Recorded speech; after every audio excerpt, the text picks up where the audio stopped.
हमारी संस्था के प्रमुख संस्था अध्यक्ष पूज्य हुजूर महाराज जी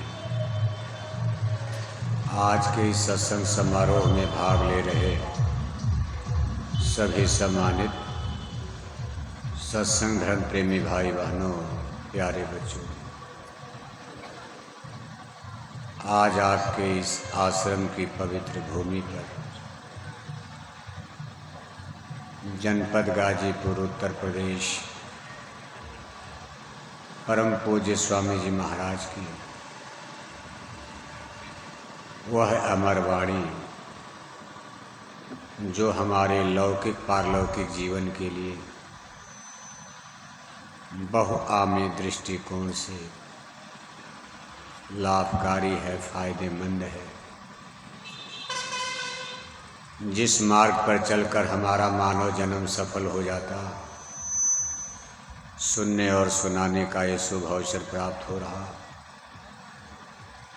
जिसके लिए परम पूज्य स्वामी जी महाराज ने इस संसार में जन्म लेकर 116 बरस की लंबी उम्र, लगातार 60 बरस तक जंगल पहाड़ों की कठिन यात्रा करते हुए अनेक प्रकार के संघर्ष झेलते हुए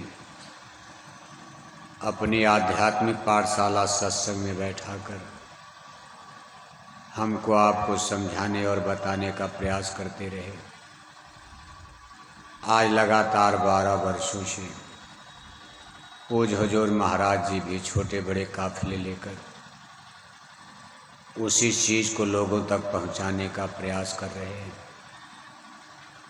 लाखों भाई लोग टाट पट्टी बोरा पहनकर, लाखों भाई बहनें शाकाहारी जैकेट पहनकर तन मन धन के साथ उनके सहयोग और साथ में खड़े दिखाई दे रहे हैं। धर्म के नाम पर इतनी बड़ी मेहनत, इतना बड़ा प्रयास, इतना प्रचार प्रसार आखिर करने की क्या आवश्यकता है। कभी कभी ये मन में ज़रूर विचार आता, भाई धर्म तो दुनिया में हो ही रहा, सबके घर परिवार में कोई न कोई धार्मिक अनुष्ठान, कर्मकांड, पूजा पाठ सब लोग अपने अपने सिस्टम तरीके से कर रहे हैं। लेकिन परम पूज्य स्वामी जी महाराज ने इतनी बड़ी जो मेहनत किया और अपने अकेले दम पर करोड़ों लोगों को तैयार कर गए और जाते जाते ये हुक्म आदेश देकर गए कि भाई आप हमारे इस मिशन को आगे बढ़ाते रहना। अगर ये करोड़ों लोग एक एक आदमी को तैयार करें तो 2 करोड़ हो जाएंगे। बात सोचने वाली है। गुरु महाराज ने अकेले अपने बल पर, अपने दम पर करोड़ों लोगों को ये ज्ञान विद्या बोध देने का प्रयास किया, सफलता भी मिली। आज ये 1 करोड़ लोग मिलकर 2-2, 4-4 आदमी तैयार करें तो एक बहुत बड़ा रिवॉल्यूशन, क्रांति आ सकती है। लेकिन इसकी आवश्यकता क्यों पड़ी, जिसके लिए गुरु महाराज इतनी मेहनत की और करवाए, और आज भी लगातार आपसे उस मेहनत के लिए अपील हो रही है, बराबर उसमें आपको लगाया जा रहा। यहाँ धर्म और अध्यात्म एक तो वर्तमान का रूप है, जो जिस रिलीजियस सिस्टम में वर्तमान में जो धर्म दुनिया में प्रचलित है। आज अगर आप देखेंगे तो संसार में धर्मों की संख्या करीब करीब 4200 के बराबर हो चुकी है। इन्हीं धर्म के नाम पर मानव जाति 4200 भागों में बढ़ चुकी है। कहीं संख्या ज़्यादा है, कहीं कम है। संसार का सबसे बड़ा धार्मिक संगठन, रिलीजियस ऑर्गेनाइजेशन, क्रिश्चियनिटी यानी ईसाई धर्म को माना जा रहा। आज की तारीख में सन 2024 की जो स्थिति है, संसार का सबसे बड़ा धर्म ईसाई धर्म, 1,93 करोड़, करीब 7.25 अरब दुनिया की आबादी बताई जा रही। 7.25 अरब की आबादी में 1,93 करोड़, करीब करीब आप मान लो 2 अरब दुनिया में ईसाई धर्म को लोग मानते हैं। यानी संख्या के बल पर संसार का सबसे बड़ा धर्म ईसाई धर्म है। दूसरे नंबर पर दीन ईमान इस्लाम मुसलमान भाइयों का करीब 2.25 अरब लोग, 1,75 करोड़ 2.25 अरब मान लो संसार में मुसलमान रहते हैं। तीसरे नंबर पर संसार का सबसे बड़ा धर्म हिंदू धर्म है। बाकी और सब धर्म, सिख हैं, जैन, बौद्धिस्ट, पादरी, यहूदी, पारसी। अब इस तरह आप देखोगे तो 4,200 धर्म। तो 4,200 धर्म का नाम याद करना कठिन है। अगर सभी धर्मों का नाम लिखा जाए एक जगह तो छोटी मोटी बुकलेट पुस्तिका किताब बन जाएगी। और आपको किताब दे दी जाए कि सभी धर्मों का नाम याद करो, कितना तेज दिमाग आपका होगा तो 2-4 नाम तो भूल ही जाओगे आप। 4,200 धर्म का नाम, और इन धर्मों की किताब कितनी ज़्यादा है, लाखों। अपने हिंदू धर्म में ही कितनी स्पिरिचुअल लिटरेचर किताबें हैं, सबका नाम हिंदुओं को ही नहीं पता है।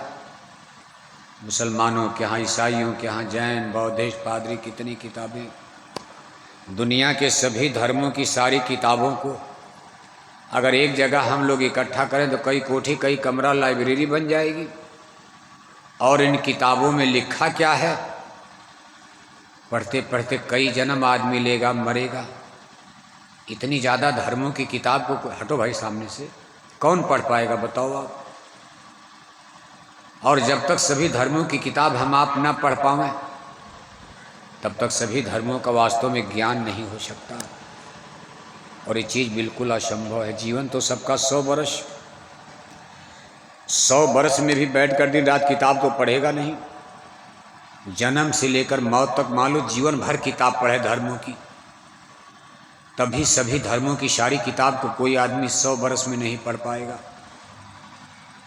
इसलिए सारे धर्मों की सारी किताबों का अध्ययन करना तो इम्पॉसिबल, असंभव है। 2, 4, 10, 20 आदमी पढ़ लेगा। और जब तक सभी धर्मों की किताबों को कोई नहीं पढ़ेगा तब तक सही धर्मों का सही ज्ञान किताबों के द्वारा कहाँ हो सकता। अब कोई दूसरी ऐसी परिस्थिति हो कि बिना किताब पढ़े ही ज्ञान प्राप्त हो जाए। मान लो जब कोई किताब नहीं थी तब कौन धर्म चलता था। इसी को साहब कबीर ने कहा, भाई पोथी पढ़ी पढ़ी जग मुआ, और भया न पंडित कोय, 2.5 अक्षर प्रेम का पढ़े सो पंडित। इसके लिए महापुरुषों ने एक बहुत अच्छा नुस्खा दिया। कभी किताबें पढ़ करके तो बड़ा मुश्किल है, पढ़ लोगे, एक तो पढ़ना कठिन है, और पढ़ोगे तो आप उलझ सकते हो, क्योंकि किताबों में थियरी अलग अलग हो गई है। अगर आपको सही शाश्वत सनातन, जिसको सत्य कहते, और सत्य एक ही है, यानी ज्ञान तो धर्म का एक ही, सनातन धर्म, अगर उसको आपको जानना है, समझना है, तो महापुरुषों का भाई 2.5 अक्षर, अगर उसको आप पढ़ लो, 2.5 अक्षर माने शब्द, जिसको कहते शब्द, जिसको नाम का शब्द का ज्ञान हो जाए, उसको किताब पढ़ने की कोई आवश्यकता नहीं है। अब इसी को देखो संतों ने अपने अपने तरीके से समझा, लेकिन आज के ज़माने में कोई शब्द के बारे में जानता भी नहीं। आज तो धर्म इस तरह से भटके हुए हैं कि अपने आप हिंदू, यहाँ तो सब लोग हिंदू ही बैठे, हिंदुज में कोई मुसलमान भाई तो यहाँ नज़र नहीं आ रहा। आपके गाजीपुर ज़िले में भी मान लो मुसलमान तो कुछ न कुछ हैं। अब मऊ की तरह तो मुसलमान गाजीपुर में नहीं, लेकिन कुछ तो हैं। लेकिन गाजीपुर के मुसलमानों को अभी सुनाने का समय नहीं है। गाजीपुर के मुसलमानों को सुनाने का समय अभी 8 या 9 बरस के बाद आ रहा। कै बरस? कै बरस? जोर से बोलो। आप कहोगे बाबा तब तक तो हम लोग मर ही जाएंगे, सतयुग कब आएगा? 8 या 9 बरस के बाद तो मुसलमानों को सुनाने का नंबर शुरू होगा। ये 8 बरस तक क्या होगा? 8 बरस तक केवल गाजीपुर के हिंदुओं को सुनाया जाएगा। इसके बाद मुसलमानों का नंबर लगेगा, फिर किसी को नहीं सुनाना पड़ेगा। ईसाई हैं, सिख हैं, बौद्धिस्ट हैं, जैन हैं, केवल हिंदू मुसलमान। इसके बाद काम प्रारंभ हो जाएगा, ऑपरेशन हो जाएगा संसार का। बड़ी विचित्र घटना होगी। लेकिन अभी 8-9 बरस, मान लो 8-9 बरस में बहुत लोग इसमें मर सकते हो आप, बहुत लोग मर जाएंगे।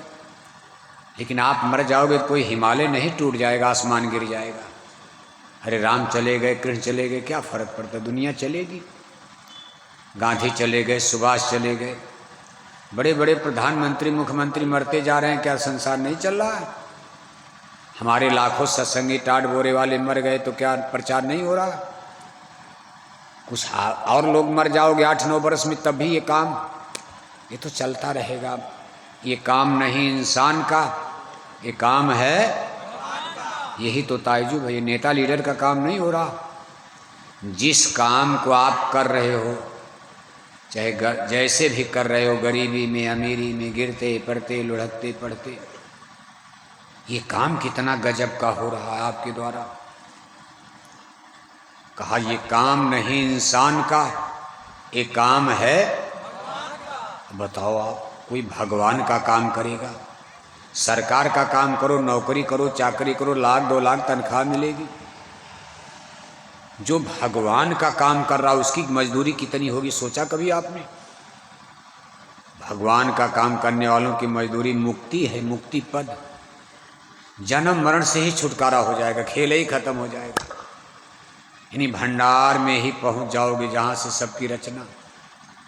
करतार, क्रिएटर अगर आपको मिल गया तो रुपए पैसे धन दौलत संसार जिसने बनाया उसी भंडार में आप पहुंच जाओगे। तो फिर ये सामान की क्या कीमत है?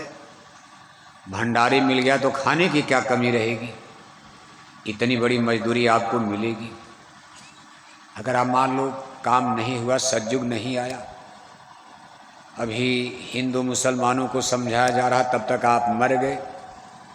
अब इसमें इतने लोग बैठे, कोई तो साल भर में ही मर जाएगा। आपको क्या पता, साल भर नहीं बीतेगा, अगला नवंबर आपके भाग्य में नहीं है। आपकी खोपड़ी आग में जलकर भस्म होने वाली है और आप सोच रहे हैं कि अभी हमको 10-20 साल जीना है। लेकिन मान लो मर भी जाओगे तो मजदूरी आपकी रहेगी, आपको नरकों में नहीं जाने दिया जाएगा। यही तो आप चाहते हो। सतयुग राम राज, ये तो हमारा आपका गुरु महाराज ने आर्डर किया, ये तो होगा।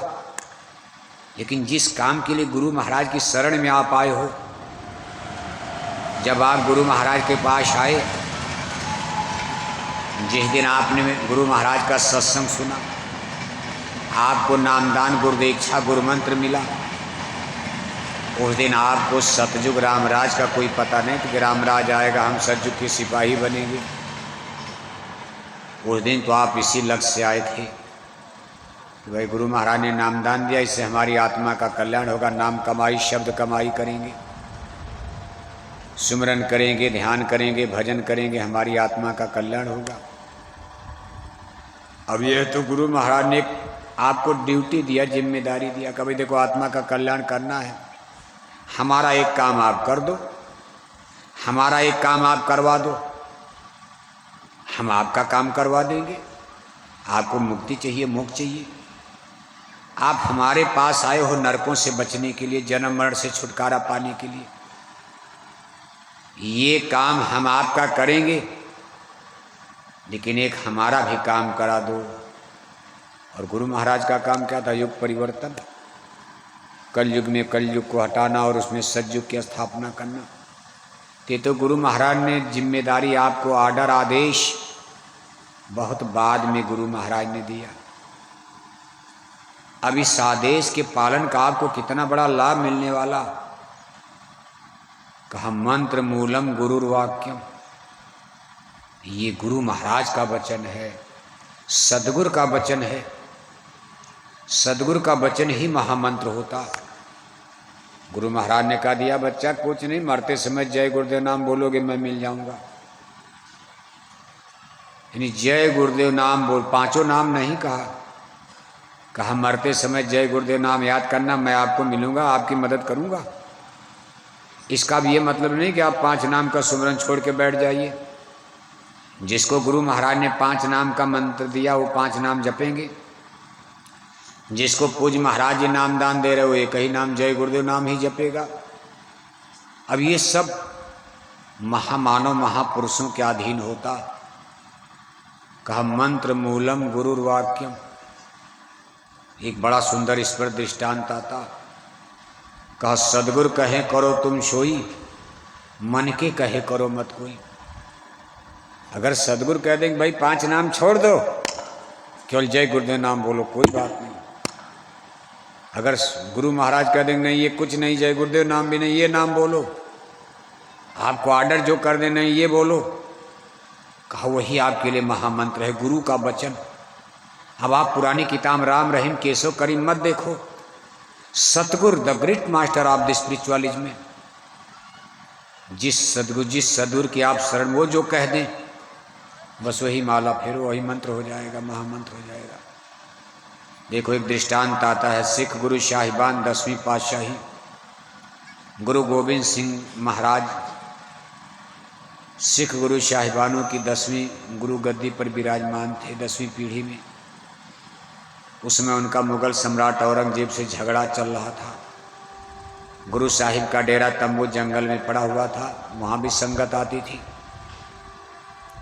अब गुरु साहब को 2 काम करना, एक तो मुगलों से लड़ाई भी लड़नी है, दूसरे अपनी संगत को सत्संग भी सुनाना है। यानी लोक और परलोक, स्वार्थ परमार्थ दोनों काम लेकर चल रहे। जैसे अपने गुरु महाराज को देखो, अपने गुरु महाराज ने भी 2 काम, स्वार्थ और परमार्थ, यानी लोगों का लोक भी बने, राम राज आ जाए, सतयुग आ जाए, और परलोक वाला काम तो है ही है आपका। ये कोई संत महात्माओं के जिम्मे ये बात आती है। आज फिर एक बार देखो लोक परलोक की बात आ रही। गुरु महाराज युग परिवर्तन, युग महानायक भी बनने जा रहे हैं। उनके मुखार बिंदु उनके द्वारा, उनका संकल्प जो छोड़ा है उनका संकल्प ही सत्य सिद्ध हो जाएगा। तो गुरु गोविंद सिंह जी महाराज जंगल में हैं, तमाम संगत वहाँ जा रही, सेवा लंगर भंडारा सब चल रहा। गांव देहात से बिल्कुल एक अनपढ़ गवार आदमी, बड़ा भोला भाला सीधा साधा, उसका नाम था बेला, गुरु साहिब के पास आया। कहा गुरु महाराज हम भी आपकी संगत में भर्ती होना चाहते हैं, हमको भी अपना शिष्य बना लीजिए, चेला बना लीजिए, हम भी आपकी सेवा करेंगे। गुरु साहब ने कहा ठीक है ठीक है ठीक है बेला आप यहाँ रहो। बेला ने कहा गुरु महाराज हमारी सेवा ड्यूटी क्या रहेगी जो आप कह दें। गुरु महाराज ने कहा आप करना क्या जानते हो, कोई काम। तो बेला ने कहा गुरु महाराज मैं तो पढ़ा लिखा बिल्कुल नहीं हूँ और कोई काम तो मुझको आता नहीं। तो गुरु महाराज तो अंतर्जामी, उन्होंने कहा अच्छा देखो ये हमारे घोड़े हैं, तुम घोड़े की सेवा करोगे। तो बेला ने कहा गुरु महाराज थोड़ा हमको बता दीजिएगा क्या क्या करना है तो हम कर देंगे, ये काम कर देंगे। तो अपने घोड़े की सेवा में गुरु महाराज ने बेला को लगा दिया। बेला बेचारे सेवा बड़े भाव से प्रेम से, घोड़ों को दाना चारा पानी, उनकी मालिश करना, उनकी टट्टी लीद उठाकर घूर गड्ढे में फेंकना, सुबह शाम सब काम। लेकिन बेला इतने सीधे साधे थे कि जब भी गुरु महाराज सामने पढ़ते बेला कहते थे गुरु महाराज हमको नामदान कब मिलेगा, हमको तो आपने नामदान गुरु मंत्र, हम तो इसके लिए आए थे गुरु मंत्र के लिए, और गुरु मंत्र आपने दिया नहीं, हमसे आप घोड़े की सेवा में लगाए हैं, असली काम तो हमारा भी अधूरा है। गुरु मान का अरे बेला आप करो, जो आदेश हो गया करो, काम तो हम आपका बना ही देंगे। लेकिन बेला इतने सीधे साधे आदमी, अगर गुरु महाराज दिन में 4 बार मिले तब भी गुरु महाराज हमको नामदान कब मिलेगा? तो गुरु महाराज मुस्करा करके, जानते थे सीधे साधे भोले भाले, मुस्करा करके ऐसे चल देते थे। एक दिन देखो युद्ध का डंका बज गया, मुगल सेना ने उनकी चौकी पर आक्रमण कर दिया। गुरु साहिब करे बेला जल्दी घोड़ा वोड़ा लाओ, तलवार वलवार बांध करके घोड़ा पर। अब गुरु साहिब का घोड़ा बेले लाते थे, बांधना, चारा पानी देना। बेला जो है घोड़ा तो लेकर आए और गुरु साहिब तलवार वलवार बांध करके उस पर बैठने जा रहे। तब तक बेला घोड़ा के आगे खड़े हो रहे। कहा गुरु महाराज नामदान कब देंगे हमको आप?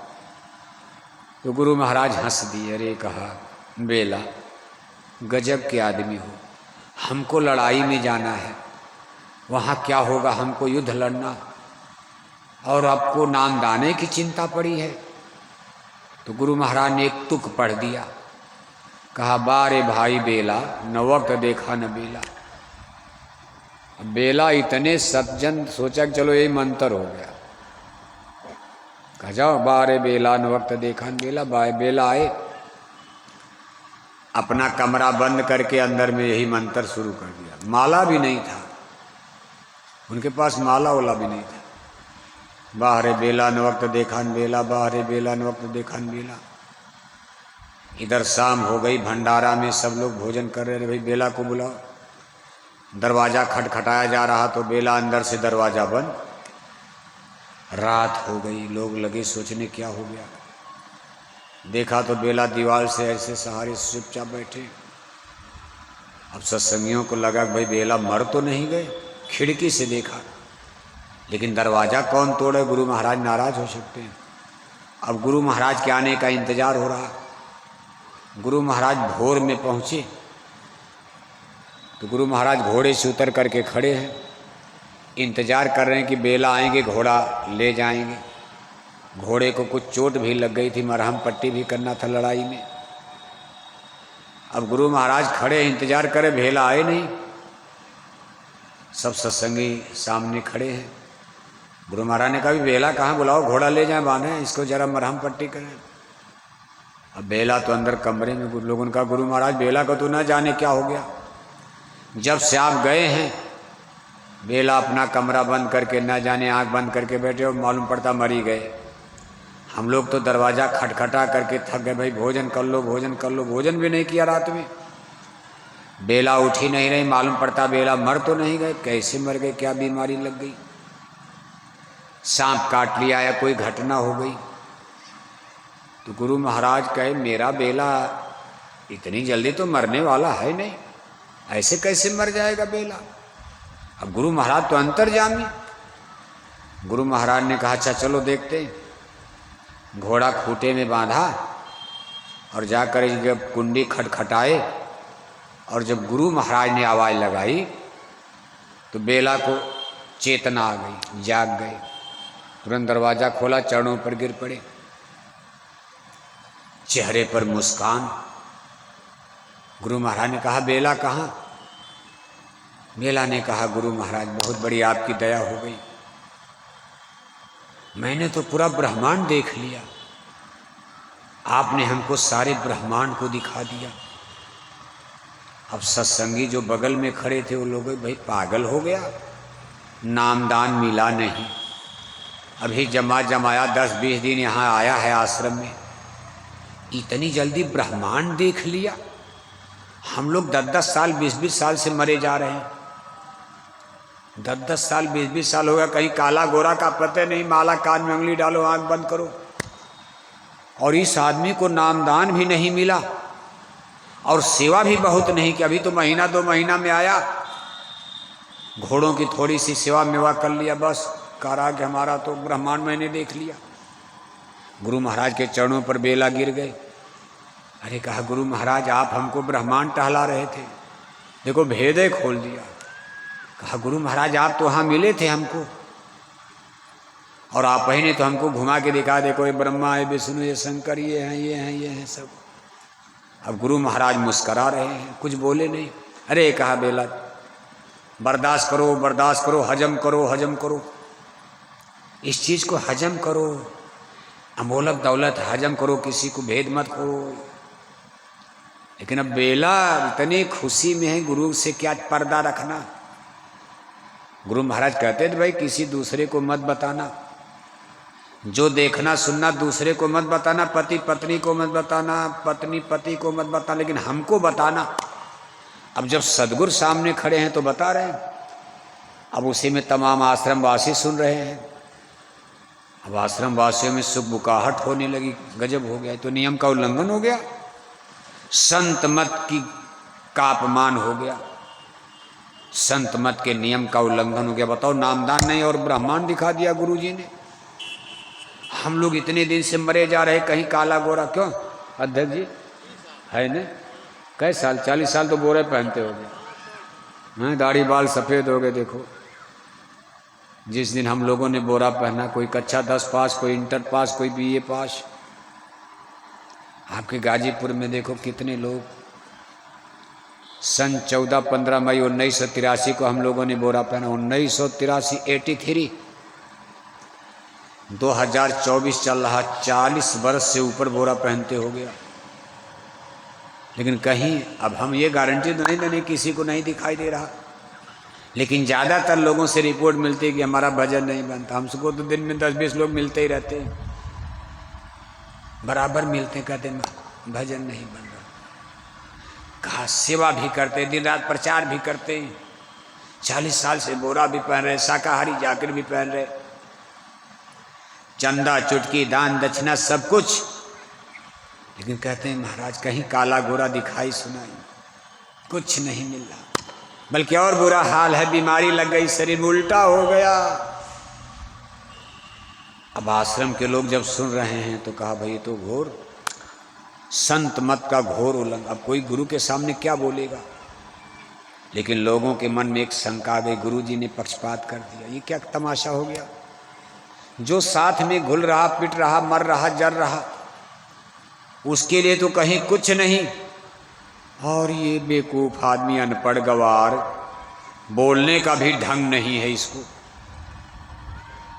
और इसको ब्रह्मांड घुमा दिया 1 महीने के अंदर, और बिना नामदान की। सबसे बड़े ताज्जुब की बात है कि नामदान तो दिया नहीं। 5 नाम का सुमिरन करे कह नानक तब भव से तरे। नानक जी महाराज भी 5 नाम का सुमिरन, गुरु गोविंद सिंह महाराज जी तक 5 नाम का सुमिरन, राधा स्वामी मिशन में भी 5 नाम का सुमिरन, अपने गुरु महाराज भी बहुत पहले से 5 नाम का सुमिरन। 5 नाम का सुमिरन करे कह नानक तब भव से तरे। और आज गुरु जी ने इस 5 नाम में से कोई नाम नहीं, इसको मिला ही नहीं। न निरंजन नाम दिया, कोई नाम नहीं दिया, न सतनाम, बेला को सतनाम का भी पता नहीं, निरंजन पुरुष का भी पता नहीं है, बेला को पता ही नहीं नामदान क्या होता, भी नामदान का भी पता नहीं। और इसको कौन कैसे चढ़ गई सूरत। तो गुरु महाराज मुस्कुराते रहे, वो तो अंतर्जामी थे, सबका भाव पढ़ लिया।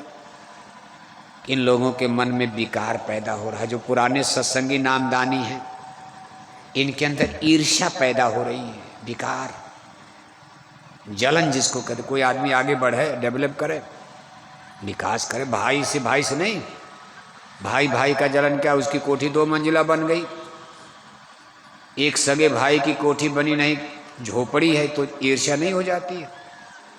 वो कहेगा भाई भले हमारी ना इसकी गिर जाए, कम से कम बने न हमारी बने, हे भगवान इसका भी खपड़ैला हो जाए, इसकी भी कोठी गिर जाए, या इसके घर में कोई मरी जाता, एक्सीडेंट हो जाता, या कोई इतना बड़ा आदमी बीमार हो जाता, इसका 10-20 लाख अस्पताल में लग जाता, पैसा कम हो जाता, कोठी बेच देना पड़ता, दुकान बिक जाती। भाई के लिए सोच रहा है। देखो समय संसार। एक बड़ा सुंदर दृष्टांत आता, इस कथा को आप भी सुनते हो। भगवान शंकर का एक बड़ा भोला पुजारी था। भोला तो नहीं कहा जाएगा, बड़ा कपटी पुजारी था। भोला तो रहेगा तब तो ठीक रहेगा। भोला आदमी किसी का नुकसान नहीं करता, कपटी था।